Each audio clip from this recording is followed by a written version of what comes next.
Ni-real talk ni Pangulong Bongbong Marcos itong si Pastor Apollo Kibuloy. Akala siguro ni Kibuloy hindi siya papatulan dito ni PBBM. Kanina kasi ka-coffee, actually kahapon ito ka-coffee sa interview ng media kay kanina madaling araw, sa interview po ng media kay Pangulong Bongbong Marcos bago magtungo ito sa Australia, natanong po siya dyan patungkol dito sa issue ni Pastor Apollo Kibuloy.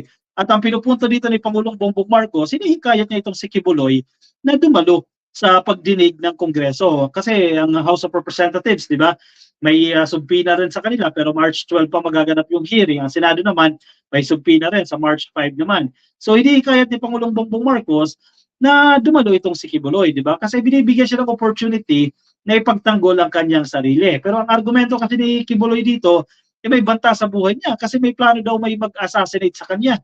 At pinagbibintangan niya pa nga si PBBM na nakipagtulungan ito sa gobyerno ng Estados Unidos para i-liquidate o kitilin ang buhay nito ni Pastor Apollo Kibuloy. Narintok siya dito ni PBBM. Wala sinasabi niya ni PBBM, itong kaso na yan ay sinampa sa kanya sa Amerika, hindi pa ako presidente. Di ba?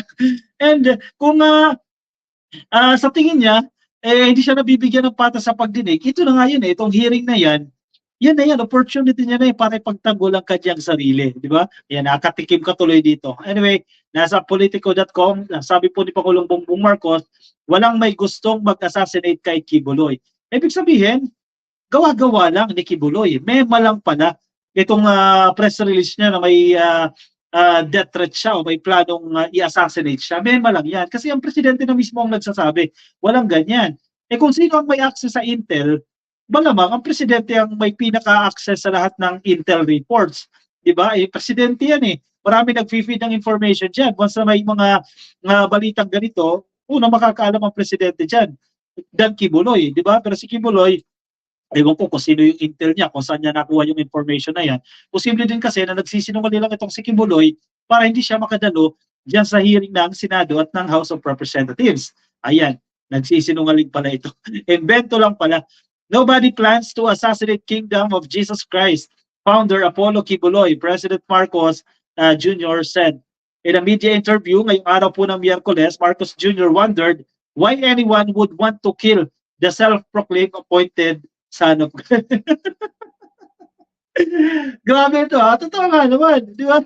Bakit ikaw, tayo, ordinaryong tao tayo, bakit natin gugustuhin patayin ang appointed son of God?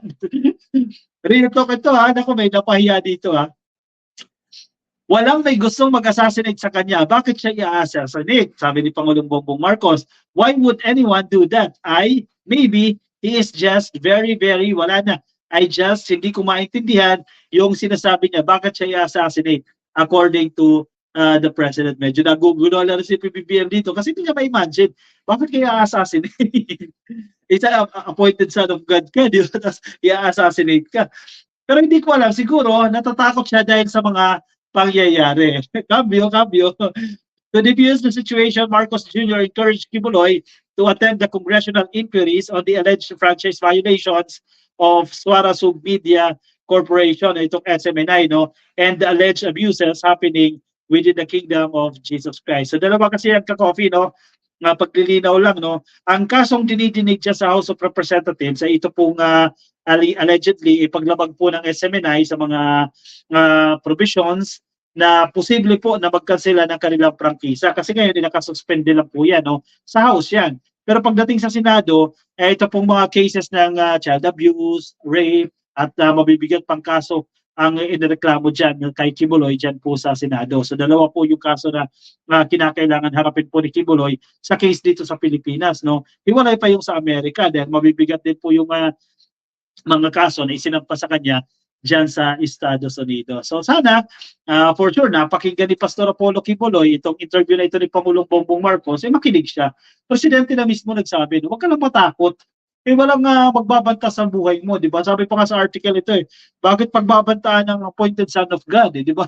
Bakit pagbabantaan na i-assassinate siya? So dapat ito, kahit pa paano mabigyan na ng assurance si Pastor Apollo Kibuloy, magkaroon na ito ng tapang, ng lakas ng loob na harapin ang mga aligasyon sa kanya. Kasi kung wala naman siyang ginagawang masama, dahil yun naman po ang kanyang pinapanindigan, wala siyang ginagawang masama, may pagtatanggol niya ang kanyang sarili dyan po sa Senado at dyan po sa House of Representatives.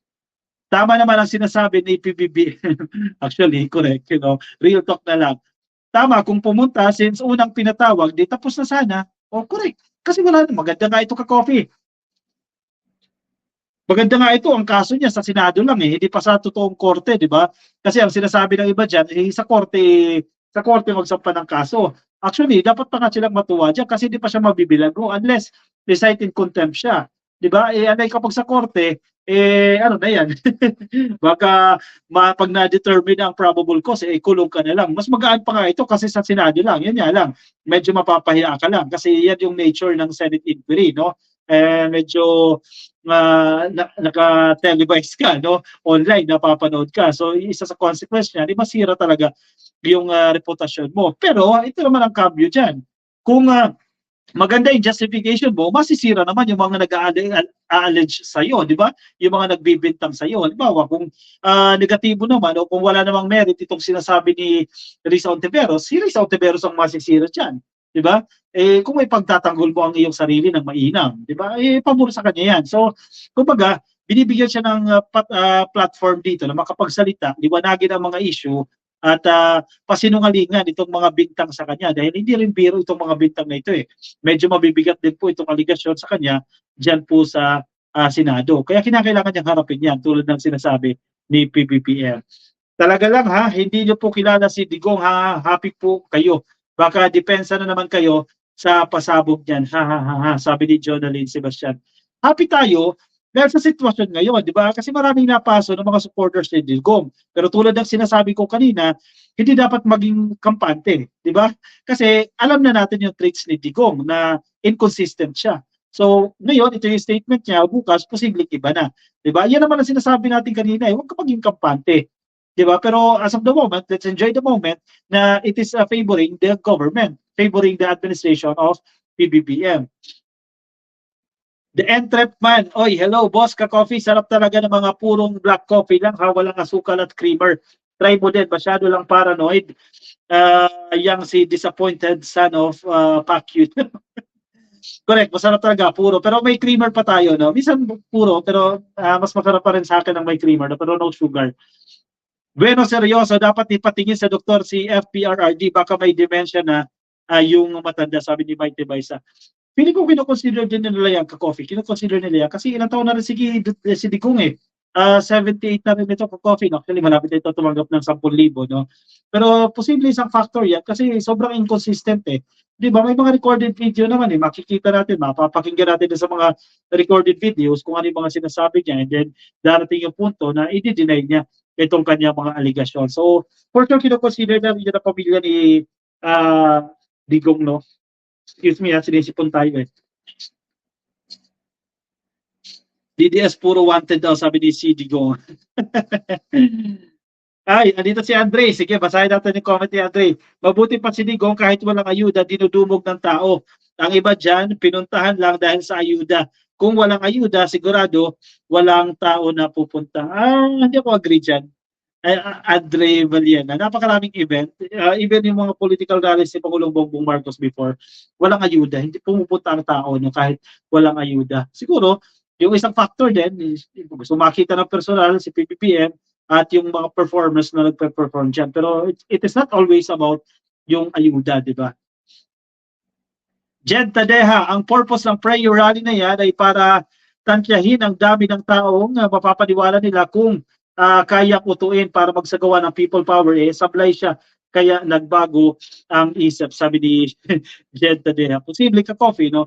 Kasi ang isang bilin niya ni Mayor Rama ng Cebu City, huwag tayo doon sa mga activities na mag-i-incite ng kaguluhan, no? Yung mga seditious activities. No? Nakinig naman sila, in fairness naman. Yes, ka-coffee, ka-sign of aging. Masyadong talamak na ang pagkakaroon ng dementia dito sa Europe. Isa sa problema ng mga matatanda dito. Kasi matanda na rin talaga si Digong So, dapat din bantayan talaga ng pamilya. No? Hana Rivera, Bunungan, hello sa inyo ka-coffee. Shoutout po sa inyo. Mga thank you. Nag-send sa atin ng star dyan sa Facebook. Anyway, kung di pa po kayo naka-follow sa ating Facebook page, yan, pasuhin na lang po. Click lang po ng follow. Ayan, nasa taas, click lang po yung follow or like. Kung nasa YouTube naman kayo, click lang po ang subscribe. At yung mga nakikinig sa atin yung ka-coffee na hindi pa naka-like sa video na yan, sa ating stream, yan, pasuhin na lang po. Pa-click na lang po ng like dyan sa YouTube at sa Facebook. So anyway, let's move on sa ating next topic.